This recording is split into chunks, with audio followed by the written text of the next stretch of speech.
ये दो इंसान, भगवान बुद्ध और भगवान महावीर।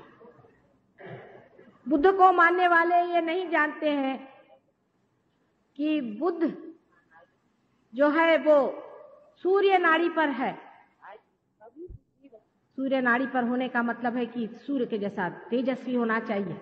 उल्टे बुद्ध के मानने वाले जितना ब्लैक मैजिक कर रहे हैं आज संसार भर में, आश्चर्य की बात है कि जो कोई करने आता उसके बराबर ही उल्टे बैठते।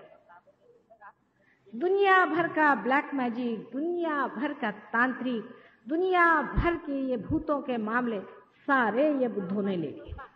आप अगर लद्दाख में जाएं, आप अगर चाइना में जाएं, अब तो चाइना कुछ बदल गया, एकदम ही बेकार गया, लेकिन तो भी आप जापान में जाएं, कहीं भी जाएं, सिवाय भूतों के और इन्होंने कुछ नहीं किया। कहने के लिए ये लोग बुद्धिस्ट हैं, साक्षात सूर्य स्वरूप है वो, जहां की एक भी भूत नहीं ठहर सकता। भूत माने गया बीता हुआ। आप अगर कोई सी भी किताब पढ़े चाइनीज, आप कोई सी भी जापानीज किताब पढ़े, तो सब अपनी गत ही बातें करेंगे। आप अगर जापान में जाएं तो बताएंगे हमारे सामुराई ऐसे थे, हमारे फलाने ऐसे थे। अरे भाई आप क्या हैं? जितने भी हमारे फार ईस्टर्न लोग हैं सारे ही अपने को बुद्धिस्ट कहलाते हैं और सब जो हैं वो चंद्र नाड़ी पर चल रहे हैं।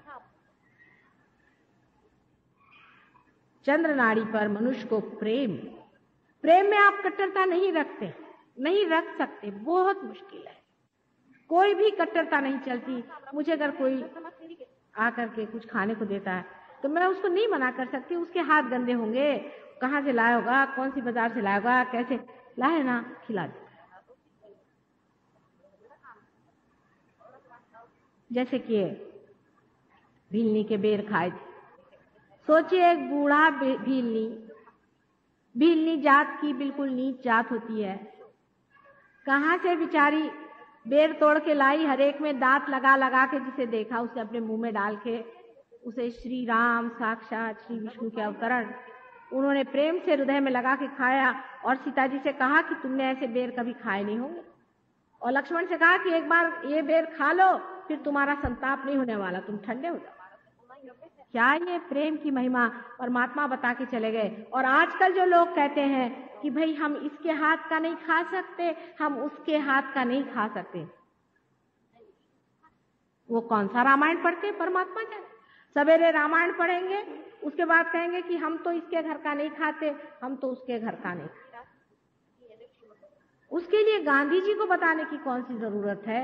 अनेक वर्षों से, अनादिकाल से हमारे संसार में, इस देश में यही कहा गया है कि सब में ही एक ही आत्मा का वास है। फिर जाति और पाति जन्म से बनाने की अकल किसने बताई? कभी भी जन्म से जाति और पाति बन ही नहीं सकती है। किसी ने मुझसे ये कहा कि गीता में लिखा, मैंने कहा भाई मैंने कभी गीता तो पढ़ी नहीं, मेरे पास टाइम कहाँ कुछ पढ़ने को। लेकिन व्यास जिन्होंने लिखा है, क्या वो ब्राह्मण थे? उनकी माँ कौन थी? वो कैसे पैदा हुए थे? आप सब लोग जानते हैं। क्या वो ऐसा लिख सकते हैं?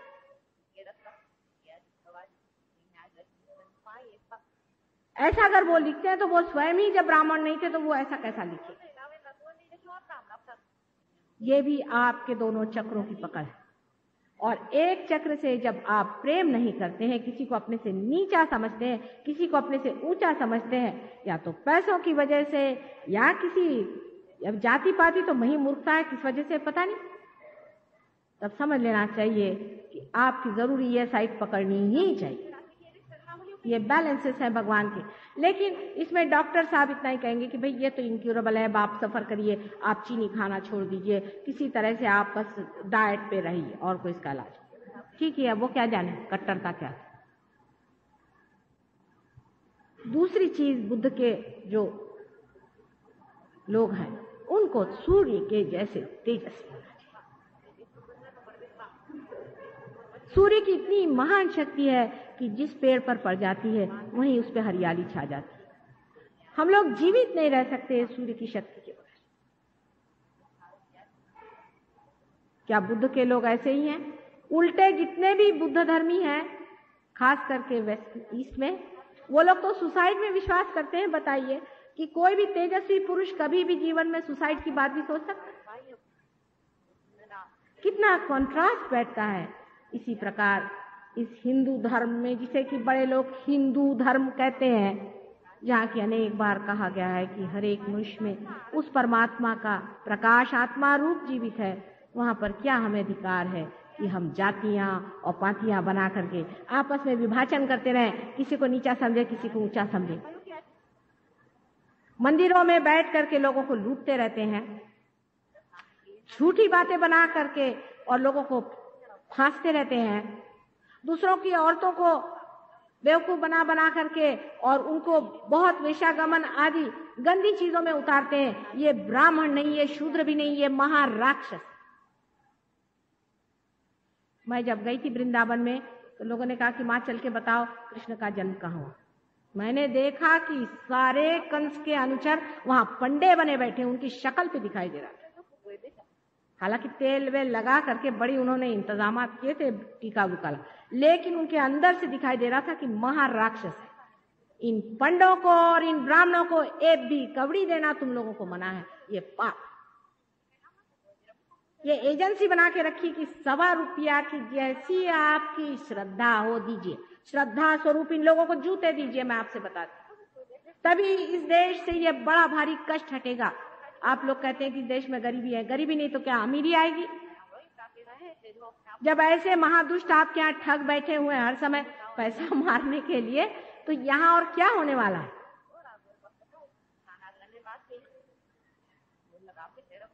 ये जाति पाति आदि बना करके हम लोगों ने अपना सर्वनाश कर दिया और सारे संसार के सामने हम लोगों का मुंह काला।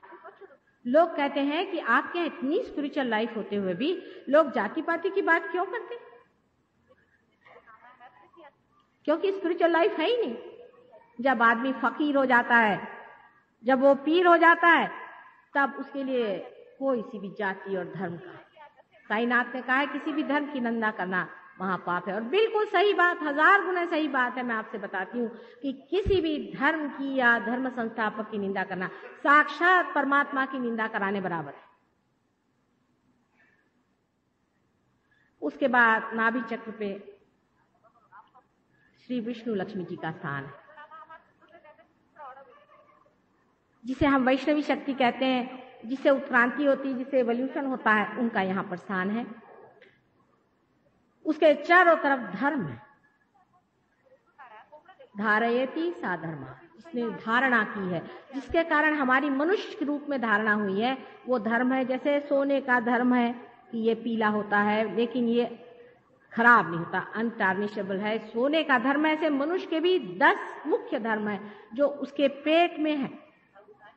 लोग मुझसे कहते हैं कि माँ आप शराब को क्यों मना करती हैं? मैं शराब तो छोड़िए, मैं अगर एक बूंद भी पीला तो इतना इतना खून मेरे पेट से निकल आएगा। मैं थोड़ी कुछ कहती, मेरा पेट ऐसा। मैं अगर किसी नग्न स्त्री को कहीं देख लूं और उनका नृत्य देख लूं तो मेरे पेट में से ऐसी दर्द शुरू हो जाएगी और उल्टियों के मारे हालत खराब। किसी भी अधर्म का मतलब है आपके पेट में ही गड़बड़ है। ये 10 धर्म आपके पेट के अंदर हैं और ये 10 गुरु बनके हमारे संसार में अवतरित हुए। इन 10 गुरुओं में से शुरुआत से आप अगर देखें तो आदि गुरु जो जैनियों के हैं, आदिनाथ जी ने कहते हैं, हाँ, हालांकि जैन लोगों ने भी उनका अच्छा ठिकाना कर रखा।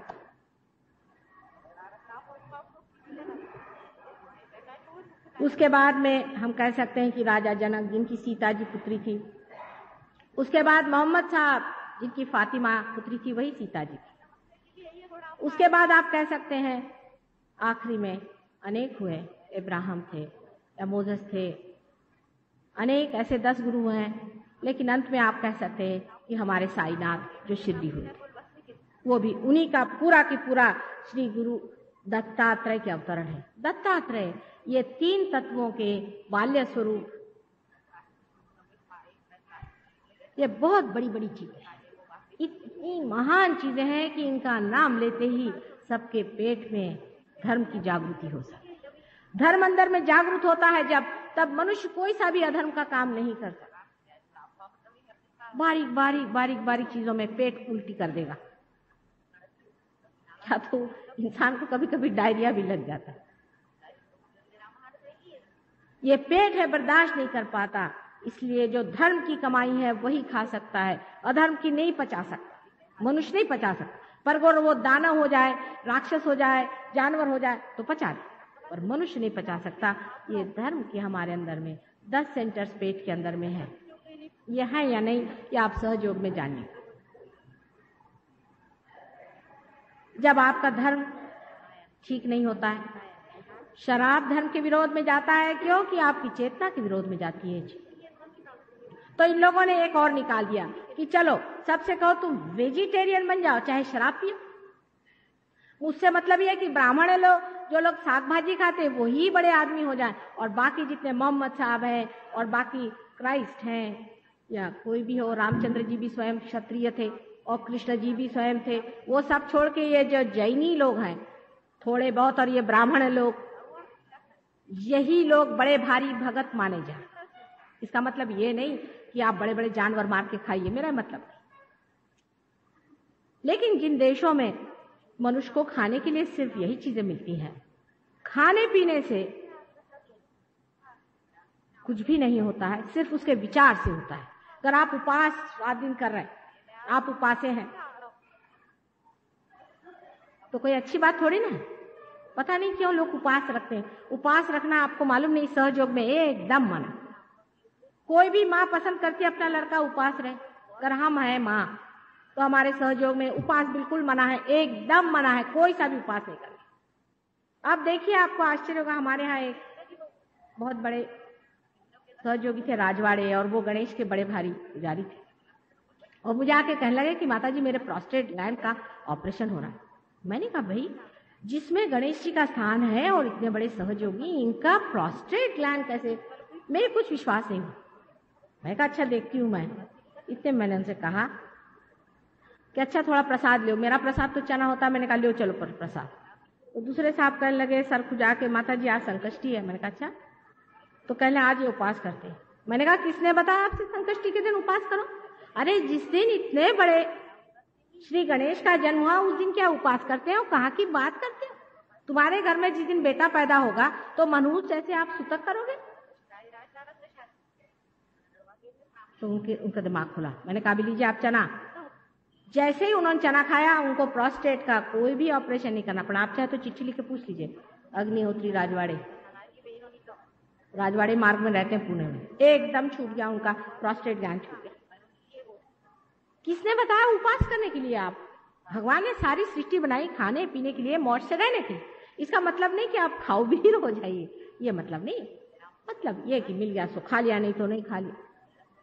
अपने राम तो ऐसे है कि 10-10 दिन में नहीं खाने को मिले तो कुछ चिंता नहीं रहती, और मिली तो खा भी लिया, किसी ने दे दिया तो खा लिया, नहीं तो बैठे हो आराम से। अपने चित्त में ही ये बात नहीं आनी चाहिए खाने पीने की। या तो खाएंगे तो इतना खाएंगे कि भगवान ने बचा रखी, और नहीं खाएंगे तो उपासी मरेंगे। अरे भाई कोई बीच का भी रास्ता होता है या नहीं? जिसको जो कुछ खाना है आराम से खाओ। रात दिन हमारे औरतों ने एक और भी चक्कर चलाया हुआ है। हिंदुस्तानी औरत की विशेषता आप समझ लें। मैं जरा इनकी पोल पट्टी बता रही हूँ कि फार सुंदर स्वयंपाक करे, आदमी को बढ़िया खाना खिला खिला के उसकी आदत इतनी खराब कर देनी कि वो दरवाजे से बाहर नहीं जा सकता। वो कहीं बाहर खाने को जाएगा ही नहीं। पहले तो माँ, फिर बीवी, फिर बहन। तरीका अच्छा है, लेकिन उसकी भी कोई हद होती है ना। कि आदमी की यही आदत हुई कि वो बुढ़ा भी हो गया तो भी मेरी माँ ये बड़ा अच्छा बनाती थी और वो वहां की कचौरी बड़ी अच्छी मिलती तो दौड़े चले जा रहे हैं। बूढ़े बूढ़े लोगों को मैंने देखा ऐसा करते हुए। इसलिए मैं आपसे कहती हूँ, इसकी जो विस्डम है, इसकी जो सूझता है, अभी इसी वक्त पर खाना पीना मौज बनाना है, सिर्फ आराम से रहो। उसमें कौन सी इतनी बड़ी आफत करने की जरूरत है? हालांकि अगर आप मेरे पास आए, मैं तो कहूंगी बेटे खूब रच के खाओ और खूब खिलाऊंगी आप, क्योंकि मैं तो माँ ही हूं। ये बात दूसरी है, लेकिन आपको क्या करना चाहिए कि चित्त माँ पे रखो। खाना खा रहे, चित्त तो माँ पे ही रखना होगा ना, क्योंकि आप आए हैं माँ के पास ब्रह्म विद्या लेने के लिए, न कि खाने के लिए। वो तो माया चला रही है अपनी, समझ लेना चाहिए। जब वो बहुत बहुत खिला रही तो देख रही कि आपका चित्त कहाँ जा रहा है। चित्त ठिकाने पे रहे, सब काम बन जाता है।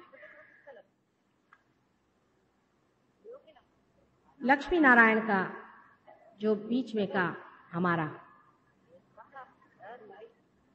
बहुत ही महत्वपूर्ण, हमारे देश में सब लोग लक्ष्मी नारायण जी की बड़ी ही पूजा करते हैं, लेकिन वो नहीं जानते कि लक्ष्मीपति होना और पैसे वाला होना, इसमें बड़ा ही अंतर है, महदंतर होता है।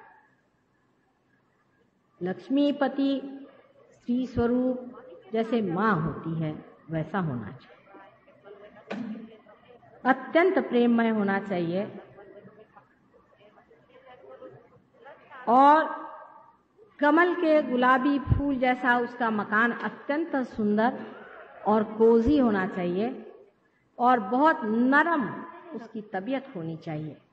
नहीं तो साहब आप किसी रईस के घर जाइए तो उनसे पहले तो उनके कुत्ते ही भौंकते हैं, फिर आप जरा दूर हटिए तो देखते हैं दरबान भौंकते हैं, फिर उधर से वो आके पूछते हैं कि तुम कौन हो जी। समझ गए समझ गए समझ गए। ये पैसे वाले नहीं, इनको कहना चाहिए ये पैसों के दलाल हैं, लेकिन ये लक्ष्मीपति नहीं। लक्ष्मीपति का अपना एक सौंदर्य होता है, एक बादशाहत होती है।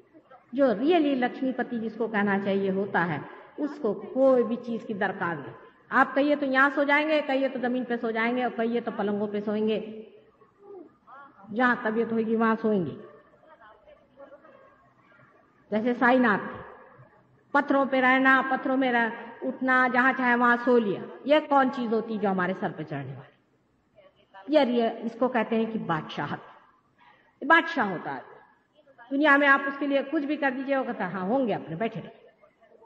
बड़े बड़े राजे महाराजे उसके पास में कहने लगे हाँ हाँ मालूम है। कोई गरीब आ जाए प्रेम से उसको हृदय से लगा ले।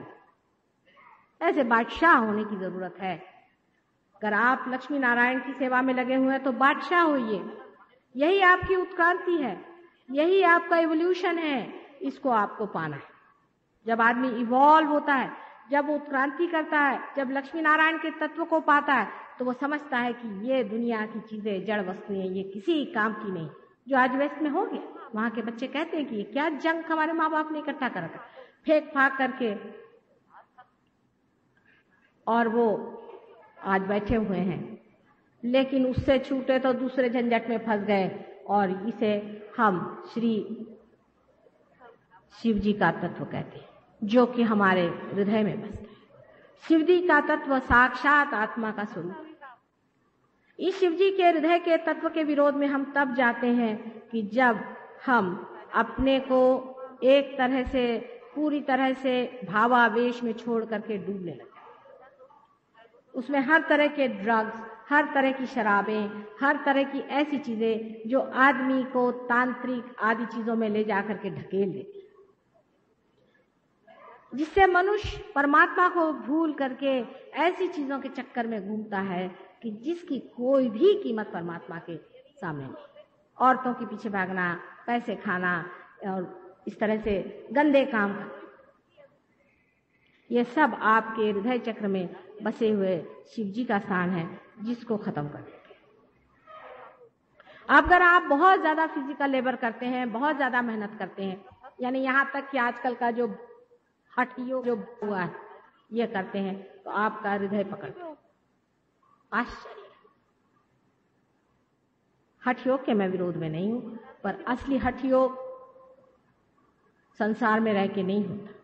कोई पातंजलि भी नहीं पढ़ता है जिसने हठ योग दिया है। कोई पातंजलि को तो पढ़े बाबा, मैं कहती हूँ उनको तो जाने।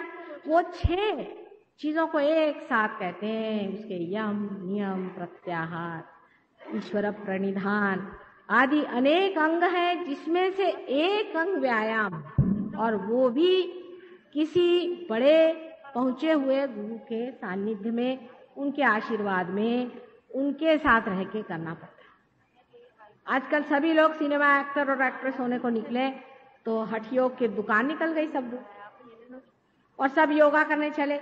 जितने भी योगा वाले लोग मेरे पास आते हैं सबका हृदय पकड़ा रहता है। मैं आपसे साफ साफ बता, भाई थोड़ा बहुत व्यायाम करो। रात दिन अपना शरीर कमाने के लिए क्या सबको पहलवान होने का? सुबह देखिए तो दौड़ रहे, दिन में देखिए तो दंड बैठक, रात को देखिए तो वो। ऐसा आदमी अत्यंत शुष्क हो जाता है, उसका हृदय एकदम पत्थर हो जाता है। अपने यहां से अनेक हो गए, अनेक हो गए। जैसे विश्वामित्र जी थे, क्या उन्होंने कमालात किए हैं दुनिया में, आपने तो सब जाना ही है। किसी से कभी प्रेम से एक अक्षर नहीं बोले वो। दुर्वासा जी थे एक दूसरे नमूने, जिनके के क्रोध में इतना ज्यादा सूर्य का प्रभाव था। आपकी राइट साइड बहुत ज्यादा चल जाए तो लेफ्ट साइड आपकी शुष्क हो जाती है, और इसीलिए आप जब बहुत ज्यादा फिजिकल एफर्ट्स करते हैं तो आपका हृदय पकड़ा जाता है। आश्चर्य की बात है, देखिए हृदय का संबंध भावना से होता है, और आप जब फिजिकल लेबर बहुत करते हैं तब आपका हृदय पकड़ता है। बैलेंस कैसे परमात्मा ने बनाया। और जब आप भावना पे ज्यादा उतरते हैं तो आपका मस्तिष्क खराब हो जाता है। सोचने की बात, डॉक्टर लोग इसको नहीं समझते। हार्ट सहयोग में एकदम सीधा हो सकता है। हमने बहुत सारे हार्ट पेशेंट्स ठीक करे, लेकिन हार्ट की बीमारी मेरे ख्याल से सबसे ज्यादा गलत तरह के धर्म से होती है। जैसे यहाँ पर भी उनमें से कुछ लोग हैं जिनको हार्ट हो चुका। कोई गुरु लोग होते हैं, वो आपको किसी चीज का नाम दे देते हैं। कोई का राम का नाम दे दिया, किसी का भी, उसको आपने रटना शुरू कर दिया तो बहुत फिजिकल एनर्जी लगाई, या आप सर के बल खड़े हुए और आपकी अतड़ियां आपने बाहर निकाल ली और हालत खराब कर ली। तो देखा जाता है कि ऐसे लोगों का हृदय पकड़ता है। अगर किसी ने आपको नाम दिया है तो पहले आप जाकर उस नाम को चूल्हे में डालिए और उस गुरु को 10 जूते लगाइए, तब कहीं जाके आपका हार्ट ठीक होगा। क्योंकि बिल्कुल शर्तिया आपको हार्ट अटैक आए। जिसको किसी ने कंठ का नाम दिया है, श्री कृष्ण का नाम, हरे रामा हरे कृष्णा करते फिरते हैं ना रास्ते में, आपने देखेंगे पागल बोधी लगा घूमते हैं, उसका विशुद्धि चक्र पकड़ता है, लेकिन उसका हार्ट भी पकड़ता है। दोनों चीज पकड़ जाती है, और इन लोगों की जीवन बहुत ज्यादा नहीं चल सकता, थोड़े दिन में खत्म हो जाएगा। लोग कहें कोई है भगवान के नाम पे मर जाए, अरे भाई कोई मरता ही नहीं है तो बात खास है, फिर से जिंदा होंगे, फिर से वही पागलपन। उससे अच्छा ये है कि जब जिंदा है तभी कोई अक्ल की बात क्यों नहीं करते। अब इस हृदय में राइट हैंड साइड में श्री रामचंद्र जी का स्थान है। श्री रामचंद्र जी का मतलब होता है वे मर्यादा पुरुषोत्तम थे, और संकोच, मर्यादाओं में रहना मनुष्य के लिए बहुत जरूरी है। हर एक चीज की मर्यादाएं बनी हुई। आपके पति हैं, आपकी पत्नी है, आपके पिता हैं, आपका देश है, आपके विश्व है, सबके मामले में मनुष्य की मर्यादा है। देखो बेछूट होकर के कोई आदमी अगर बकबकाता है और अपमान करता है तो वो मर्यादा विहीन है।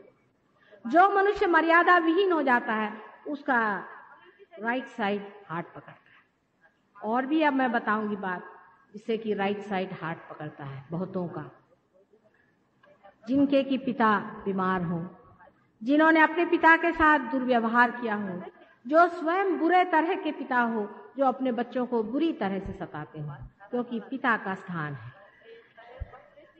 आप पिता के स्थान में, जैसे कि लंदन में मैंने देखा बहुत से बुढ़े लोगों का पकड़ता है, क्योंकि वहां के बूढ़े, जैसे कि मैंने कहा, गधे ही होते हैं वहां के लोग अधिकतर। मुझे तो कोई अकलमंद बहुत ही कम मिले, उनके जवान जरा अकलमंद। तो वो बूढ़े लोग, सुना कि 70 साल की एक बूढ़ा राम एक 20 साल के लड़के के साथ शादी कर रही है, 80 साल के बूढ़े राम एक 18 साल की लड़की से शादी कर रहे हैं। उनके सबके जो है राइट साइड पकड़ी जाती। लेकिन ऐसे गधे वहां बहुत है। आपको लग रहा होगा कि मैं ऐसी बातें बता रही, पर वहां अनेक। आप पार्टी में जाइए तो देखा कि किसी की ग्रैंड डॉटर चली आ रही है, आपने पूछा साहब ये कौन, कहले मेरी पत्नी है, दांत आपके सब नए लगाए हुए हैं, बाल सर पे कुछ नहीं है आपके, दिखता नहीं है आपको, लड़की आपका हाथ पकड़ के चल रही है, ये मेरी पत्नी है। ऐसे लोगों का भी मतलब पिता का उनमें स्वरूप नहीं है। मनुष्य के लिए रामचंद्र जी का बड़ा भारी उदाहरण है। सीता जी के सिवा संसार में उनके लिए कोई भी पत्नी जन्म जन्मांतर तक नहीं। जिसे एक बार उन्होंने पत्नी मान लिया, वो मेरी पत्नी है। और उनका जो एक पत्नी व्रत है, जब वो छूट जाता है तो भी राइट साइड पकड़ता है। ऐसे अनेक कारण मैंने आपसे बताया। अब इससे कौन सी बीमारी हो सकती है, विशेष करके जिसे आप कहते हैं श्वास की बीमारी भी हो सकती है, लंग्स की राइट साइड की बीमारियां हो सकती हैं, कभी कभी टीबी की भी बीमारी हो सकती है। पर इसके साथ जो बीच का हृदय चक्र है वो पकड़ने से आजकल जो खास बीमारी निकली है कि औरतों के स्तनों में कैंसर की बीमारी होती है, वो बीच का हृदय चक्र पकड़ने से होती है। कारण इस बीच के हृदय चक्र में श्री जगदम्बा का था। श्री जगदम्बा ने यहाँ पे अवतरण लिया, अकेले शिवजी के बगैर वो यहाँ पर आई, शिवजी को हृदय में छोड़ करके वो यहाँ पर आई और वो इस भवसागर में उतरती आई और अनेक बार उन्होंने हजारों बार संसार में आकर के अपने भक्तों की रक्षा की। जब मनुष्य का रक्षा का भाव टूट जाता है, उसको सेंस ऑफ इनसिक्योरिटी आती, तब उसका ये चक्र पकड़ता है। इससे भी श्वास की बीमारियां हो सकती हैं, अनेक बीमारी होती है, थाइमस की बीमारियां होती हैं, एंटीबॉडीज नहीं तैयार हो सकते। एंटीबॉडीज यानी दूसरी तीसरी कोई चीज नहीं है, पर वो अंबाजी के शिष्य हैं, या कहना चाहिए वो अंबाजी के सैनिक जो हमारे अंदर तैयार होते हैं। और इस हृदय चक्र से जिस आदमी को तकलीफ हो जाती है, वो भी जगदम्बा को जागरूक करके अपने को ठीक कर सकता है। पर इन सब चीजों के लिए आपको पहले पार होना चाहिए। हर एक आदमी जय अम्बे, मैं गई, मैंने कहा कि भाई ये कहाँ से ला, कल ये अंबाजी का डोरा। मैंने कहा किसने दिया? वो पंडे ने। कितना रुपया दिया? 5 रुपया। 1-2 पैसे की चीज को 5 रुपया लिया। और उनको कोई अथॉरिटी नहीं है, उनको कोई अधिकार नहीं है, अनधिकार चेष्टा कर रहे हैं। आपका अधिकार तभी होता है जब आप पार हो जाते हैं। उसके ऊपर का चक्र जो है यहाँ पर कंठ में, ये श्री कृष्ण का कंठ का चक्र है, इसे विशुद्धि चक्र कहते हैं। और इस विशुद्धि चक्र में 16 पंखुड़ियां हैं। और उसी प्रकार जिसे हम सर्वाइकल प्लेक्सस सामने कहते हैं, उसमें भी 16 सब प्लेक्सस है। मैंने अभी तक आपको इंग्लिश के नाम नहीं बताया, क्योंकि ये जो सूक्ष्म है वही बाहर ग्रोस की तरह से प्लेक्सस हो जाता है। इसलिए क्योंकि आप में डॉक्टर लोग कम दिखाई देते और वो मार दिमाग आपका खराब हो जाएगा। ये जो चक्र है ये बहुत ही महत्वपूर्ण है मनुष्य के लिए, क्योंकि जब उसने अपनी गर्दन ऊपर उठा ली तभी वो मनुष्य बना। और जब ये गर्दन झुके तो उसी के आगे झुकना चाहिए जो परमात्मा स्वरूप है। और ऐसे वैसे अरे गहरे नत्थु खैरे सामने अगर आपने सर झुकाया तो वहां से श्री कृष्ण जी गए। और वो बड़े ही होशियार आदमी हैं, सबसे बड़े डिप्लोमेट तो यही दुनिया के हैं। उनको चकाना बहुत ही मुश्किल है, आप उनसे कोई आर्गुमेंट नहीं कर सकते। और ये अगर आपका गया तो आप गए, आपकी मान मर्यादा गई। मैं देखती हूँ लोग, कोई मिनिस्टर आया उसके चरणों में जा, कोई झाड़ू मारने वाला है उसके चरणों में जा रहे, क्योंकि उसके लॉटरी लग गई तो उसके चरणों में जा रहे, कोई गुरु बाबा आए बैठे वहां पर तो उनके चरणों में जा रहे। अरे ये माथा कितनी मुश्किल से बनाया है आप जानते हैं। 12,000 तो मनुष्य की रूप में बनाया है, और पता नहीं मेंढक से लेकर के अभी तक न जाने हजारों योनियां बिताते हुए ये माथा आपका बनाया है। ये क्या इसलिए है कि इन दुष्टों के पैरों पे आप अपना लगाएं? इसीलिए मोहम्मद साहब ने कहा था कि किसी के भी पैर छूने की जरूरत नहीं। क्राइस्ट ने भी कहा किसी के पैर छूने की जरूरत नहीं। लेकिन हिंदुस्तानी आदमी तो इस कदर पैर छुआ है, सब चरण छू लोग हैं आजकल। ये खुद दूसरों के चरण छूते हैं और दूसरों से चरण छुआते रहते। ये माथा है, ये अपनी मानहानि है। और इसी से हमारा ईगो और सुपर ईगो दोनों चीजें निकलती हैं। और जब आदमी बहुत ज्यादा अहंकारी होता है तब दूसरों से अपने पैर छुआता है, और जब बिल्कुल ही दब्बू होता है तो दूसरे को पैर छुआता है। आदमी को बीच में खड़ा होना चाहिए। ना तो आप किसी के सामने सर झुकाइए, न तो किसी के अपने चरणों में लीजिए। उन्हीं पैरों पर अपना सर रखना चाहिए जहां से गंगा बहती, जहां से साक्षात परमात्मा के ब्रह्म तत्व बह रहे हैं, वहीं चरण झुकाने चाहिए। और ऐसे वैसे जगह चरण झुकाने से ये आप अपना भी अपमान कर रहे हैं और उस परमात्मा का जिसने बड़ी मुश्किल से आपका ये माथा गथा उसकी पहचाने हैं, वो भी आप पार होने के ही बाद में पाएंगे। अगर आप पार नहीं हुए तो आप समझ नहीं सकते ऐसे आदमी को। आपको क्या पता कौन ठग है और कौन असली। ये बड़े होशियार ठग होते हैं, जितने ये ठग होते हैं उससे भी ज्यादा नाटककार होते हैं। इसलिए पहले पार हो जाइए, पार हो जाने के बाद में आप महसूस कर सकते हैं और आप समझ सकते हैं। उससे ऊपर का जो चक्र है जो कि हमारे माथे में है, जिसे कि हम आज्ञा चक्र कहते हैं, जिसे बहुत लोग कहते हैं थर्ड आई और दुनिया भर की चीज। मैंने आपसे पहले ही बताया कि ईसा मसीह का चक्र है और उनकी पत्नी जो है वो तृप्ति ही है। उनकी पत्नी ही नहीं है, वो तृप्ति में ही रहते हैं, उनको पत्नी की जरूरत ही नहीं है,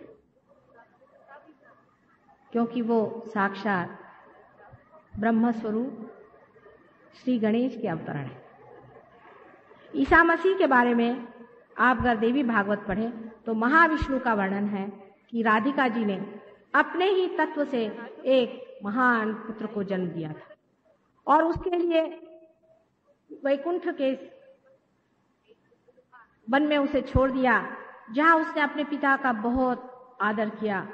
और पिता उनके साक्षात श्री कृष्ण हैं, जो कि विराट के रूप में संसार में विचरते हैं। जब ये वैष्णवी शक्ति विराट हो जाती है तो वो भी एक श्री कृष्ण का महान स्वरूप हो जाता है। और क्राइस्ट ने जब जब अपने पिता का नाम लिया है तो उसने श्री कृष्ण का ही नाम लिया है। और जब जब मोहम्मद साहब ने कहा है कि अल्लाह हो अकबर, तो उन्होंने भी उसी विराट को याद किया। आपने ईसा मसीह की दोनों उंगलियां हमेशा ऐसी देखी होंगी। ये दो उंगलियां, ये उंगली जो है ये वैष्णवी तत्व को रिप्रेजेंट करती, नाभि चक्र को, और ये विराट को, इसको। ये अब आप सहयोग में समझ सकते हैं। अगर किसी का गला खराब हो जाए तो फौरन यहाँ पकड़ा जाएगा। ये दो उंगलियां रखते हैं कि इसके सिवा बाकी तो उनके सब हैं ही हाथ में चिपे, ये और ये स्वयं उनकी उंगली है, जिसे हम आज्ञा चक्र कहते हैं। अब जो हम कह रहे हैं वो सच है या झूठ है, इसकी प्रचिति आपको पार हुए बगैर नहीं आ गई। लेकिन इसके लिए आप अपने को खुला रखें, और अगर आप लोग सब पार हो गए और उसमें स्टेडी हो गए तो आप खुद समझिएगा कि हमने एक भी अक्षर आपसे झूठ नहीं बोला, और हम कभी भी झूठ नहीं बोलेंगे, चाहे आप हमें सूली पे चढ़ा दें। सबसे ऊंचे में सहस्त्रार का स्थान है। यहाँ पर कल्कि का अवतरण है। कल्कि का मतलब है कलेक्टिव कॉन्शियसनेस, सामूहिक चेतना। और जितने भी सहज योगी हैं वही कल्कि के अंग प्रत्यंग हैं। ये कल युग में ही आने वाला है और वो अवतरण शुरू हो गया। आप देखते हैं कि इतने सहयोगी संसार में हो गए। यही आदि शक्ति का भी स्थान है और यहीं पे ब्रह्म का भेद होता है। यहीं पे जो आखिरी द्वार है, जिसे कि ब्रह्म रंध्र कहता है, वो खुल जाता है और ब्रह्म की जो विश्वव्यापी शक्ति है उसमें मनुष्य उतर जाता है। इसी को लोग बैप्टिज्म कहते हैं।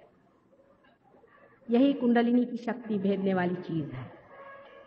और 7 ही चक्रों का अपने इसी सहस्त्रार में ही स्थान है और इसीलिए कल युग में ही ये सारी 7 शक्तियां एक साथ इंटीग्रेट होकर के कार्य करती है और इसीलिए आपको वाइब्रेशंस मिलते हैं। यही परमात्मा का साम्राज्य है, जिसे कि किंगडम ऑफ गॉड कहते हैं, क्योंकि आज वो संसार में उतर आया है, इसीलिए आपको चारों तरफ वाइब्रेशंस लगते हैं। बहुत से लोग मुझसे कहते हैं कि ये तो माता जी पहले 2 ही 4 को मिलता था, क्योंकि अब साक्षात वो अपना सारा ही लेकर यहाँ पहुंची गए, तो अब आपको लगेगा नहीं तो क्या होगा। ये जो शक्तियां हैं यहाँ की, इन्हीं के कारण आप पार होते हैं और इन्हीं के कारण आपका ब्रह्मरंध्र छिपता है। अब ये सारी बातें मैंने जो आपको कुंडलिनी के बारे में बताई हैं, वो कुंडलिनी हमारे त्रिकोणाकार अस्थि में बैठी है। वो अत्यंत सूक्ष्म है, वो आसानी से नहीं उठती है। लेकिन अगर कोई जानकार हो और जिसे वो जानती है अनादि काल से, जब वो जानती है कि ऐसी कोई चीज हमारे सामने खड़ी तो अकस्मात उठकर खड़ी हो जाती है। और इसीलिए ये सहज योग एकदम से जिसे जेट्स कुंडलिनी हो गई। जो पहले एक आध दो ही फूल इस बाग में खिलते थे, आज हजारों लोग इसमें पार हो रहे हैं। और ये बिल्कुल सत्य है। सत्य को अपनाना चाहिए, आपको पाना चाहिए आपकी शक्ति, क्योंकि अनेक बार इसका वचन मिला था, अनेक बार कहा गया था कि इसे आप पाइएगा। मंदिरों में, मस्जिदों में, चर्चों में जाकर आपने मांगा था कि हमारी नैया करो पार, और जब होने का समय आया तो इसे लीजिए आप, और इसको मौज से लीजिए और आराम से लीजिए। ये आप ही के लिए सारी सृष्टि बनाई गई है, ये सारा क्रिएशन आप ही के लिए है, ये सब कुछ आप ही के बाप का है। इसे आप इस्तेमाल करें और इसमें रममाण, इसमें रमण करें और इसमें रजें आराम से। बहुत बहुत आपका धन्यवाद होगा। कल भी आप लोग आए। अभी थोड़े से ज़रूरी अनाउंसमेंट होंगे, उसे सुन के आप लोग जाइएगा। और थोड़े से हम सहयोग में भी लोगों को देखना चाहेंगे। एक दो अनाउंसमेंट अभी होने वाले हैं, उसको आप कृपया सुन के जाएं।